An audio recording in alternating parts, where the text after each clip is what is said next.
ఇది ప్రజా వేదిక. జీటీవీ ప్రేక్షకులకు సంక్రాంతి శుభాకాంక్షలు. మకర సంక్రాంతి అంటే సూర్యుడు మకర రాశిలో ప్రవేశించినప్పుడు చేసుకునే పండుగ. ఆ సూర్య భగవానుడు మకర రాశిలోకి ప్రవేశించే కాలాన్ని మకర సంక్రమణము అంటారు. అంటే మకర సంక్రాంతి నుండి ఉత్తరాయణ పుణ్యకాలం ప్రారంభమవుతుంది. ఆ తర్వాత కుంభ, మీన, మేష, వృషభ, మిథున రాశులలో కొనసాగినంత కాలము ఉత్తరాయణము. శారీరక పరిశ్రమకు, పూజలకు, సాధనకు, కృషికి అనువైన ఆవశ్యకత ఉన్న కాలము ఉత్తరాయణము. కర్కాటక రాశిలోకి సూర్యుడు ప్రవేశించిన దగ్గర నుండి మొదలై ఆ తర్వాత సింహం, కన్య, తుల, వృశ్చిక, ధనురాశులలో కొనసాగినంత కాలము దక్షిణాయనము అంటారు. మానసికమైన అర్చనకు, ధ్యానానికి, యోగానికి, దీక్షలకు, బ్రహ్మచర్యానికి, నియమ నిష్టలకు అనువైన ఆవశ్యకత ఉన్న కాలము దక్షిణాయనము. 12 నెలల సంవత్సర కాలంలో 6 నెలలు దక్షిణాయనము, దేవతలకు ఒక రాత్రి. 6 నెలలు ఉత్తరాయణము, దేవతలకు ఒక పగలు. కనుక దేవతలు మేలుకునే కాలము ఉత్తరాయణ పుణ్యకాలము. పవిత్రమైన ఉత్తరాయణ పుణ్యకాలంలో మరణించిన వారు స్వర్గానికి వెళ్తారని హిందువుల యొక్క ప్రగాఢ విశ్వాసం. సంక్రాంతితో ఉత్తరాయణం మొదలవుతుంది.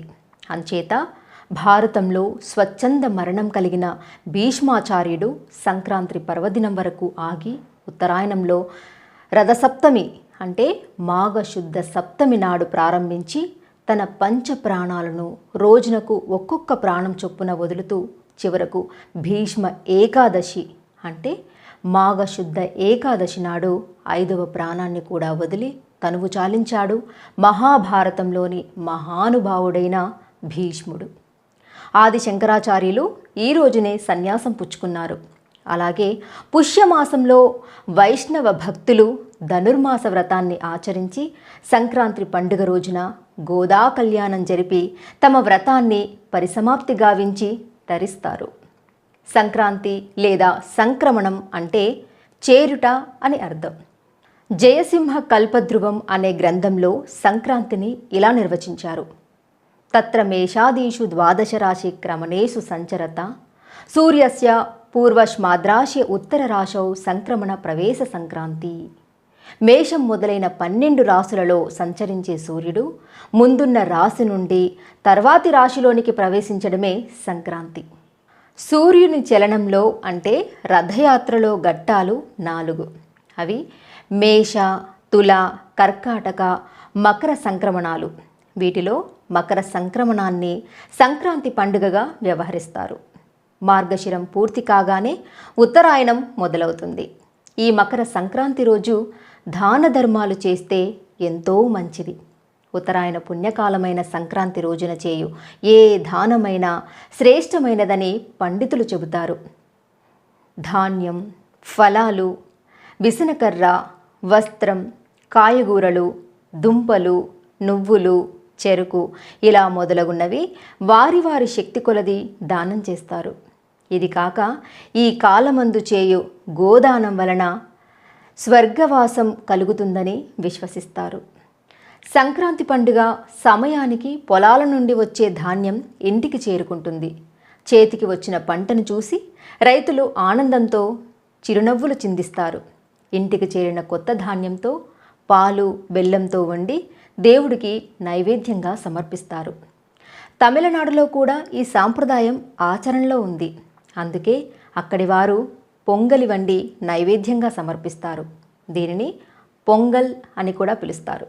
అంతేకాదు ఈ పండుగకి ప్రకృతితో పాటు పాడి పశువులను కూడా పూజించడం అనాదిగా వస్తున్న మన హిందువుల యొక్క సాంప్రదాయం.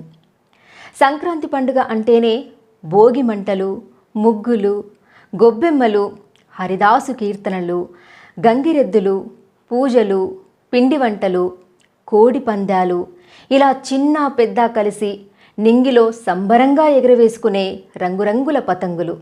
భోగి రోజు బొమ్మల కొలువు నిర్వహించి చిన్నపిల్లలకి రేగిపళ్ళు, శనిగలు, పూలు, చెరుకుగడలు, కొన్ని నాణాలను కొత్త బట్టలు వేసుకున్న పిల్లలపై ఆశీర్వాద సూచకంగా కుమ్మరించి దిష్టి తీసిన తర్వాత ఈ పేరంటానికి వచ్చిన వారికి తాంబూలాలతో పాటు పసుపు కుంకుమలు పెట్టడం ఆనవాయితీగా వస్తున్న సాంప్రదాయం.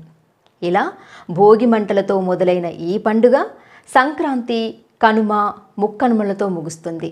ఈ సంక్రాంతి పండుగ ప్రతి ఒక్క కుటుంబానికి ఆయుర ఆరోగ్యాలను, అష్టైశ్వర్యాలను, సిరి సంపదలను తీసుకురావాలని మనసారా మా జీటీవీ తరపున కోరుకుంటూ మరో విశిష్టతతో మళ్ళీ కలుద్దాం.